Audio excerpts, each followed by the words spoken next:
flaws and shortcomings. So talking about the business of a cooperative and focusing on cooperatives as a business, I've often started off programs with management students, strategic management, with asking this question. What is the purpose of a business? And I'm going to, because we need to get this as a sort of slightly two-way workshop, I need to ask you if you will contribute to this idea of what is a business. I've had one or two interesting suggestions when I've asked this. I remember at Manchester Business School we asked this question in relation to a hospital. It was in a case study. One of the PhD students who was attending came up with the idea that the purpose of a hospital was to provide jobs for doctors and nurses. Now that struck me as being utterly balmy, but the student who came up with this idea was actually extremely bright. I subsequently learned, I thought she must be sort of slightly missing, but she was extremely bright, but did focus on coming up with different answers to things all the time. I was in Albania talking to some banking interns. These were young people who were doing their first degree on a part-time basis, tentatively employed by banks in Albania. And I asked them this question, and I'd broken up into 6 or 7 groups of 3 or 4 people in each group, and 2 of the groups came up with a very convincing answer that they thought the purpose of business was to launder money. And I thought they were teasing me, but they weren't. They were genuinely thought that that was the purpose of the business that they were involved in. So,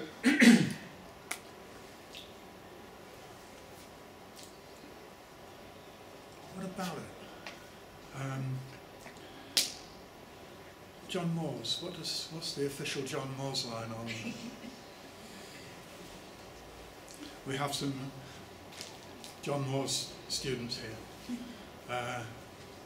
I'm not picking on you to be unkind. Business sort of so people can sort of get into a job, they can sort of then progress through the job, they can learn on the job. So it's not just sort of a job that, oh, it's an office, sit in it, do your work. You can then learn, it's an education process as well. Yeah. Yeah, you're getting dangerously near the PhD student's position, aren't you? Create value. Create value. Whatever that may be. I was going to ask you what it was, but... Create value to the economy, to social well-being. Still, it's about delivering services that are needed that will add value to society. Services that are needed, yeah. I mean, if you're putting yourself in a situation of somebody who was going to set up a new business, presumably you've got some specific ideas about the sort of value that you'd create.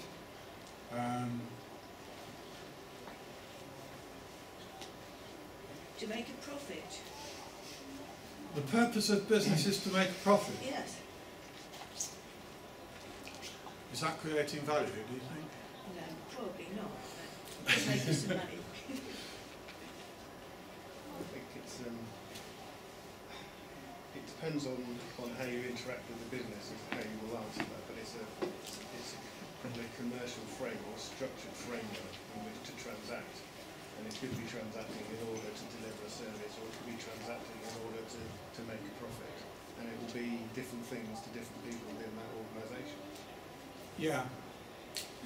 The service idea was central to what you were saying, really, wasn't it? Providing a service. Do you think?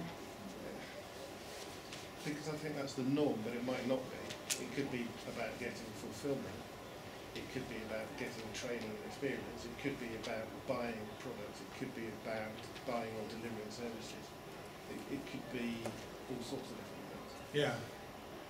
If you don't make, going back to the comment about profit, if you don't make a surplus of some sort, you won't be able to stay in business to create value. Yeah. So the two go hand in Yeah, hand. Peter Drucker, the guru who I used to sort of follow avidly 20 or 30 years ago, he said that the purpose of business wasn't to make a profit, but you actually had to make a profit in order to survive and prosper. Yeah, sorry. Depends what kind of business, sure. Like a major sort of business, say Alan Sugar would say that the first thing, the main purpose would be to turn a profit.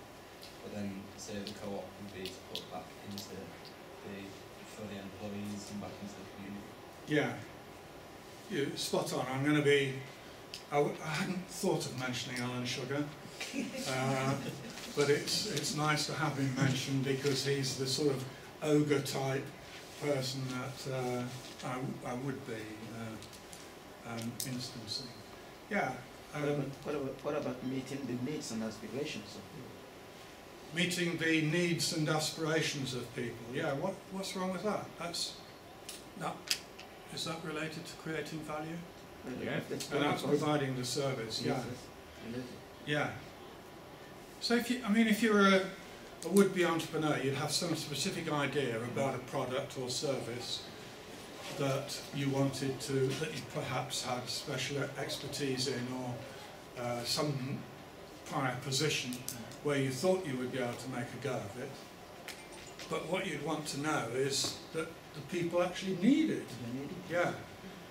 So you'd have, the idea that I had was, well, I think the next slide is giving a lot of different possibilities. To make a profit, to create jobs, these are ideas that came up. Satisfy a customer need, which is very much like what you were suggesting, which I would go along with. To survive and prosper, to launder money, to maximise profits. Nobody came up with maximising profits. When I used to teach undergraduates, John Moores, half of the group, BA Business Studies students, half of them would say maximise profits. And even MBAs, post-experience MBAs would come up with the idea of, well, probably about a third of them would say maximise profits. And then another third would say maximise shareholder value. Not quite sure what shareholder value actually is, but when it's translated into action, it generally means giving, we used to say in Derbyshire, giving the farm away to shareholders. Actually, what the legal responsibilities of directors of a company, this is taken from the 2006 Companies Act, and it's a sort of précis, but it does say for the company to survive in the long term, in the short term, and prosper in the long term, the Act says something like the responsibilities of the director is to the company, taking into consideration first of all the long term. And then it says,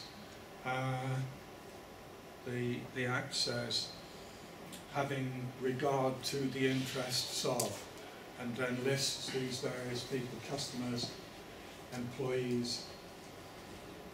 It refers to shareholders separately, but all the other suppliers, and even includes the community. So directors have a legal responsibility to take the interests of the community, the local community, into account, and also the environment. So actual businesses run by directors, and those duties of directors are legally specified. So my I think my approach to the answer, what is the purpose of business, and it's the purpose that has to be fulfilled, whether it's an orthodox shareholder owned business or a cooperative business. Still, I think, has to identify and satisfy a customer need and have regard in doing so to these various other interests, which are the legally specified duties.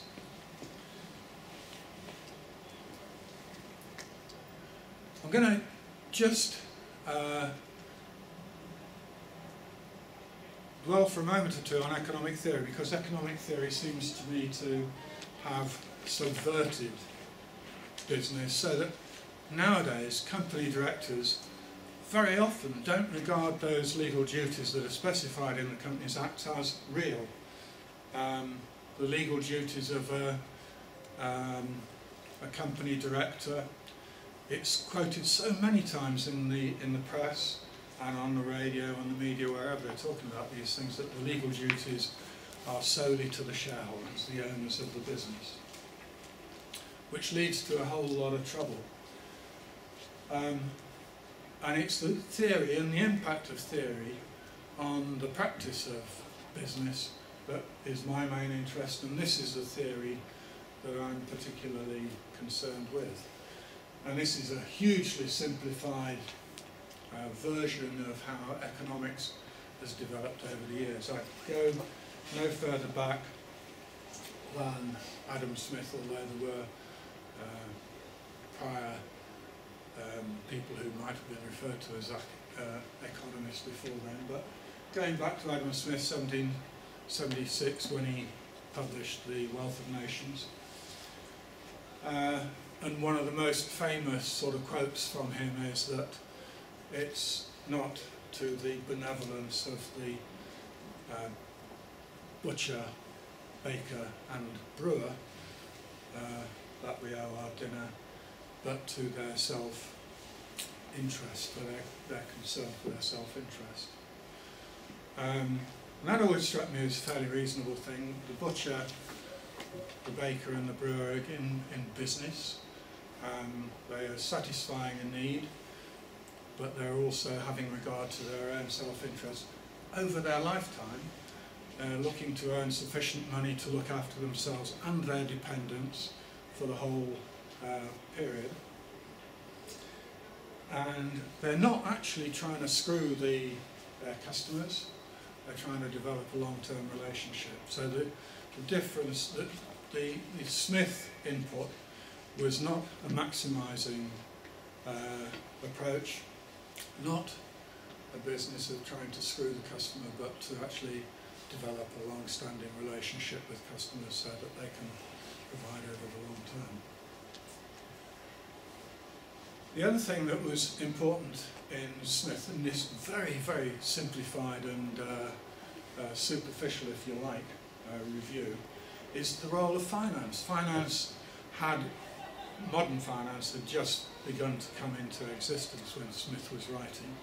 It had developed as the transportation infrastructure had been built in the mid-1700s, particularly canals. It took, on average, for a canal, from the inception of the first development work to the earning of the first penny from tolls for their use, 7 years.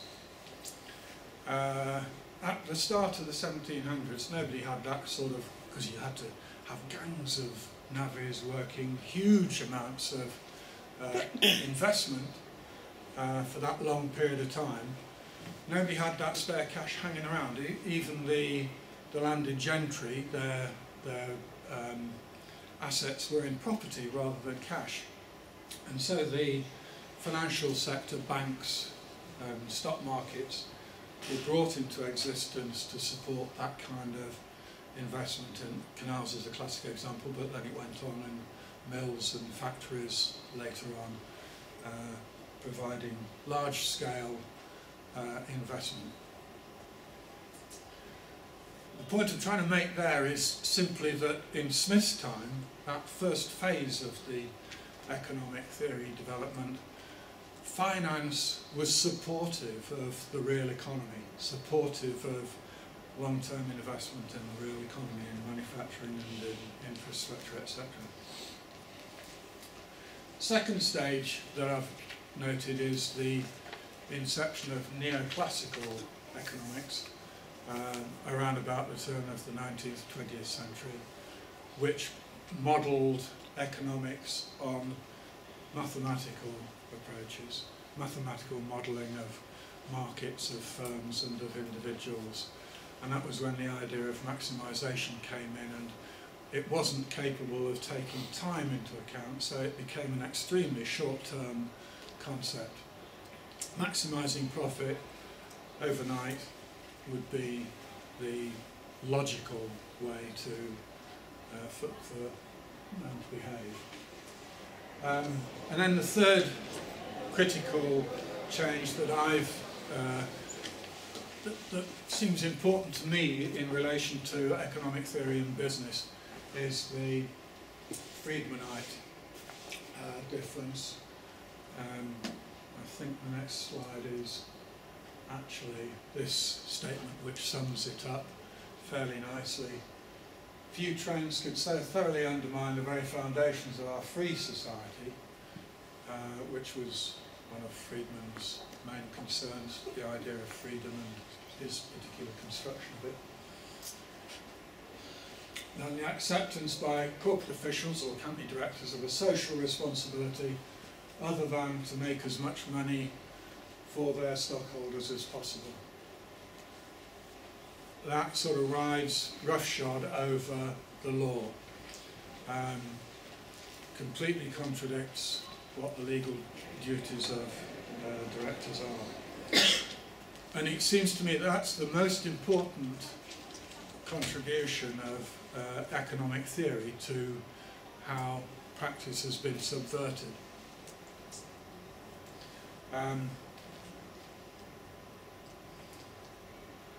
It had a theoretical, if not a legal, background. That's a rather cumbersome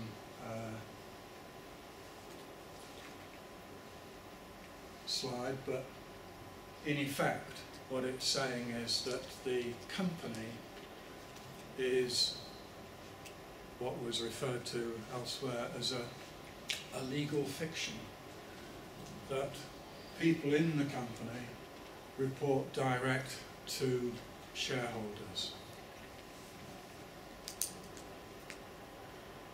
How it became the orthodox wisdom is really mysterious, because every company director and every employee has a contract of employment which is with the company, not with the shareholders. The company is the principal, not some sort of legal fiction.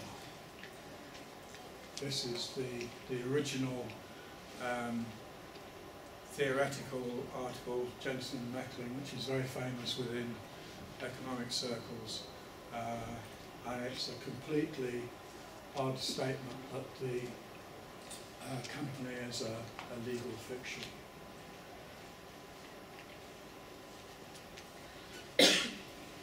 That seems to me to summarise the real problems created for business that economic theory, which has become dominant, creates.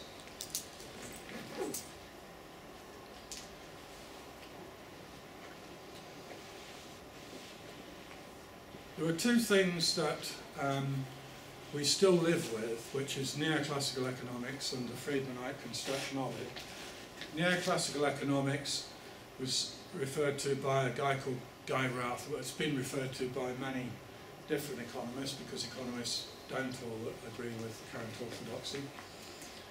Routh said, economics ignores facts as irrelevant, bases its constructs on axioms plucked from the air, from which the deductions are made and an imaginary edifice created.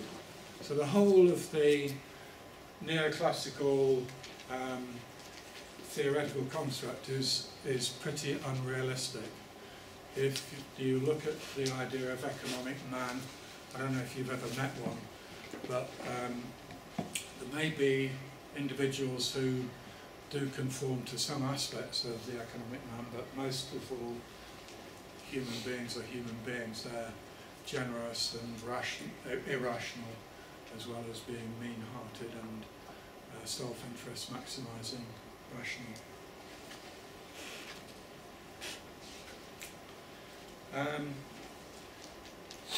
I think that contrast between the economic theory and the reality of markets and the reality of firms and the reality of people is the crux.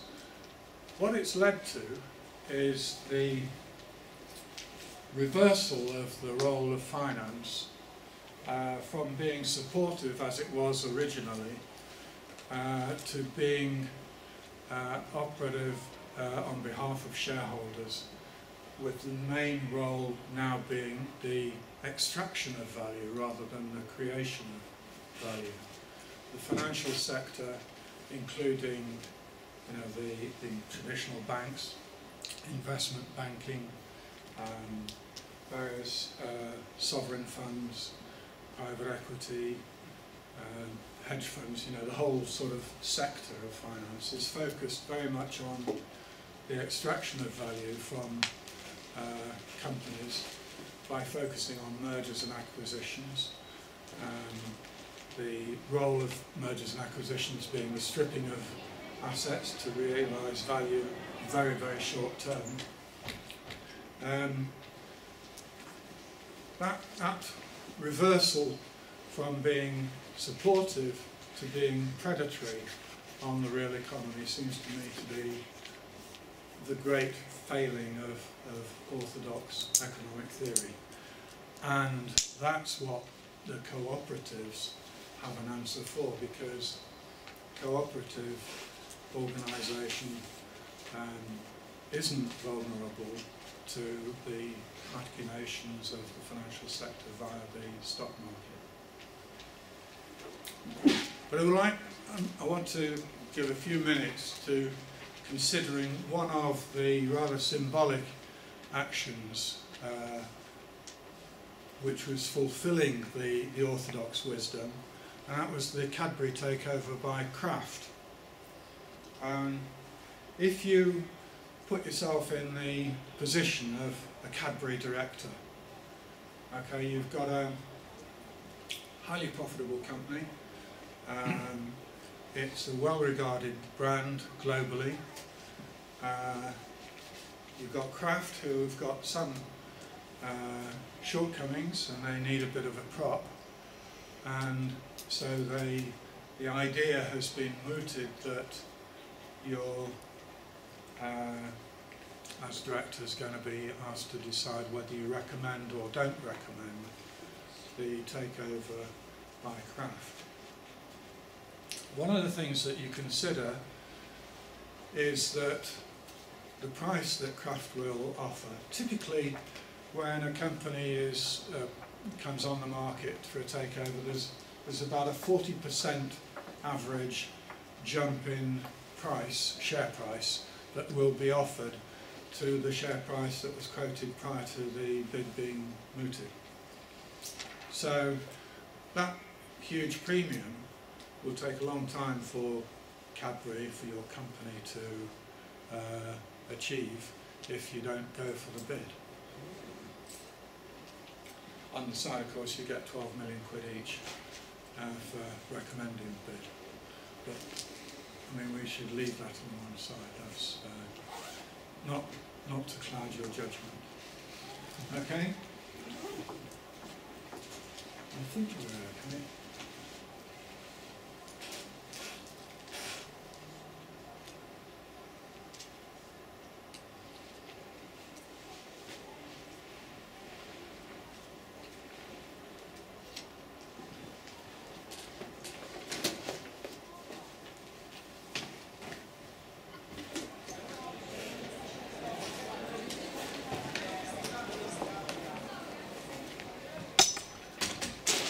So, let's give it 5 minutes to consider what you would decide to do.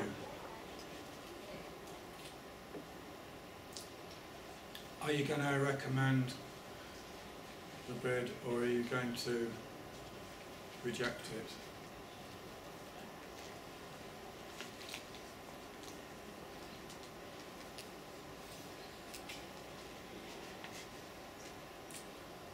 Any discussions between people? Any exchanges of ideas?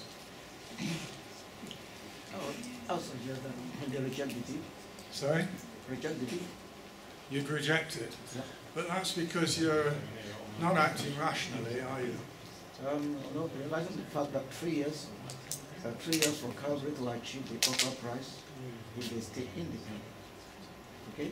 And after 3 years, they will make double what they are talking about. So, taking the very long term, Cadbury's best interest would be served by rejecting the bid Yes. and staying independent. Yes. Okay? That the essence of business is to survive the key persons. Yeah. All right? Yes. That's the essence of business, to survive the key persons. So, if they sell within this time, it will, they would achieve their objective of staying long term. Yeah. So that if they reject it, the tendency is that they could survive for years and equally Indefinitely. Yes. So I'll reject it. Okay.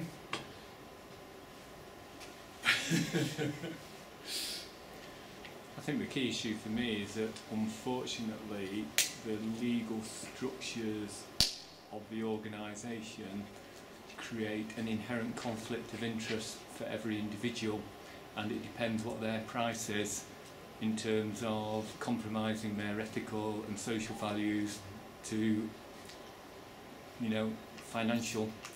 Yeah, their price was reasonably high in fact, but what would your position be there? Well, I would certainly, Yeah. because I sit as a director on a number of organisations, I would certainly look at the long term, and I would always try and contribute on the basis of what is in the best interest of the organisation as an organisation going forward, Yeah. regardless of my own sort of personal view. But Yeah. in certain situations you get that inherent conflict of interest because people are people, and we've seen it right across the whole of society, for Yeah. particularly in, you know, recent years. Yeah. John Moores. I completely agree with you just said, but I think it's also down to we've got quite a lot of shareholders. I would think that if they were going to get such a sort of increase in their share over a period of time, they would probably like a little bit of a vote in it as well, which is a bit harsh because they don't yes, they have some money in the company because of their shares, but because of the workers as well, it's going to be, you're going to have to think as a director, right, you've got to make your shareholders happy, but you've also got to make your workers happy as Who well. do you envisage your shareholders are? People with a lot of money? Well, traditionally that might have been the case, but about, I don't know, 3/4 of all shareholders these days are held by intermediary institutions and controlled by them. And in that particular case, as soon as the bid comes in, then these speculative fund managers leap aboard to get their share of the uplift, you know, so you've got a lot of very, very short-term interests controlling the majority of the shareholdings. I think in the Cadbury case there were 1 or 2 blocks of longer standing shareholders, but nevertheless relying on the shareholders to behave in other than a short-term speculative profit value extraction mode would be likely to be disappointing. comment on lovely interest, categories and stuff. I'm a director of a cooperative society. When cooperative society merges, when cooperative societies merge, directors can be paid money as part of that merger process, and that's happened in the UK. Yeah, it's happened in this case. Absolutely. Our society takes a view that we will not pay our directors any money at all if were we to merge with anyone else. And I think it's a real issue that, you know, very interesting case study, thank you very much, but actually anyone here sitting on a board of director of society needs to just think a little bit about whether that's a valid and appropriate thing to happen in our movement. And sums of money can be quite significant for people who might be directors on not very high pay, and that same conflict of interest between an immediate benefit to you as a director to sign a merger statement as against thinking long term about the future of those societies is actually quite acute.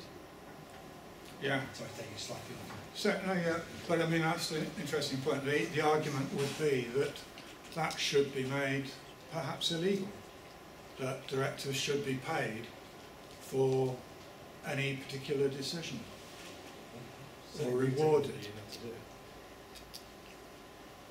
But you get into that position about for organisations to survive and prosper and future sustainability and discharge their responsibilities, you need good people at the top who obviously need to put bread and butter on the table, so you can't totally get away from that issue. And I think one of the things that's happening over the last few years is there is starting to become more of a social shift around people's integrity and ethical values. And, you know, I mean, you're just see in terms of what's been happening with the bankers that are purely being driven by personal gain, and their decision making so often is compromised because of the personal benefits and the risks they take. And I think we're starting to see a shift. We've got a long way to go. Yeah, I mean, my view and what I was trying to get over in the session was that personal integrity is compromised because of the orthodox wisdom which says every man for himself, maximise your own self-interest, the economy depends on it, you've got to actually behave in that way for the economy to work effectively. But it's illegal, you know, it goes against the law. Yeah. So how can you make the law more potent? Can you Well, I guess occasions like this festival and, you know, cooperative conferences are all playing their part in changing the sort of the culture, if you like, so that it becomes unacceptable that you know, people should behave in that way. Anybody else? Would anybody have gone along with the Cadbury, personally, Cadbury directors recommending, for the sake of some filthy lucre? I might have done if I was a director. But you have a problem when you're a director, even if you don't look at the money that you will get, but someone is coming here and telling you how much the share price is worth now, and is a lot more, and you say, yeah, but it will be worth the same in 3 years' time. So you need to know then that the shareholders will like to wait 3 years. And secondly, you will need to show people that you're actually sure that this will take place. Because even if the view of economy that you're proposing, the other view would be that it's always better with the money in hand than the money in 3 years' time. Exactly, yeah. So you have to counter-argue here to actually show that it's worth keeping the shares. Yeah. Yeah, a pound today is worth more than a pound in 3 years' time. That argument, I mean, it's a logical statement of fact, but if applied to all these situations, then we have exactly what we've got, you know, an extremely short-term focus, so that any gain, I was working with a company where the Treasurer's Department were actually shifting huge amounts of loot around overnight for the sake of you know, a relatively small gain, but over a year it would make a tremendous amount. So that you completely ignore the fact that the 2006 Companies Act demands that you have regard to the long-term prosperity and, doesn't quite say it, but independence of the company. What about... It's also interesting, isn't it, that the vast majority of the public sector is driven by short-termism as well, Yeah. through the annual budget. Yeah, it's all part of the same culture, isn't it? Mm. And in fact, over the last couple of decades, the public sector has been modelling itself as far as it possibly can on the private. You know, that's why we have managers running the health service rather than health professionals and all that sort of thing, because they've actually thinking that that's the way we'll get efficient, and it's not necessarily the case.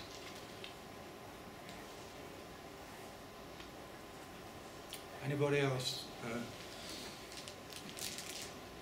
I think that sort of Cadbury's situation has been so typical, and I mean I've been involved in a couple of that kind of situation, or working for companies that were involved in those sort of situations. And there's a book by a guy called Alex Brummer, Britain for Sale, which identifies 19 industries that UK used to be quite successful and took a leading position, where we are now either completely out of it or largely out of it. You know, it's just a sort of a niche, high-tech niche part of an industry which is left.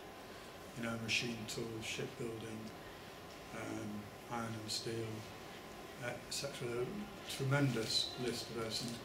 Would that be a consideration, do you think, that you could take account of? It's something which ought to be a consideration for those who are shaping the legislation to cover these issues, and maybe will be. I'd just like to round off identifying what is the cooperative advantage. I know we've been focusing on the current orthodox wisdom, and I'm trying to say that's highly undesirable and we really ought to fight against it. In cooperatives,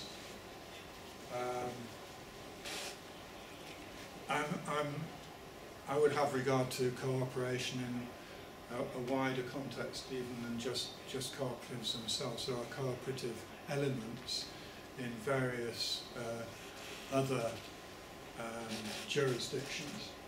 You know, for instance, in the European company, which is dominant in particularly Germany as a successful example, you know, where you have employees represented in 50% of the seats on the supervisory board.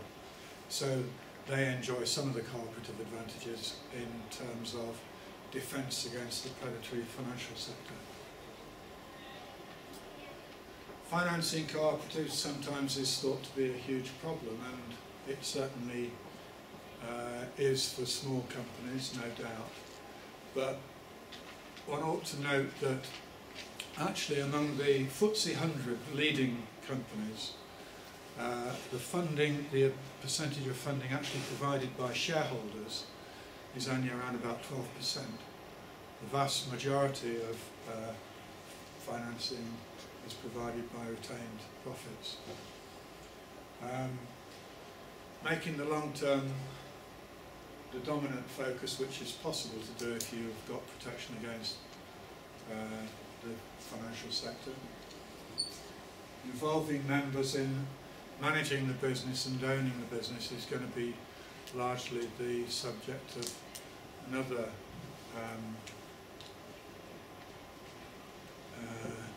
workshop like this tomorrow, and similarly the cooperation management style, which follows more theory Y than theory X, complying with what I would refer to as a cooperative culture rather than the profit and shareholder wealth maximising culture that we're living in at the moment. Anybody got any comments, questions or arguments? What are the disadvantages of a cooperative?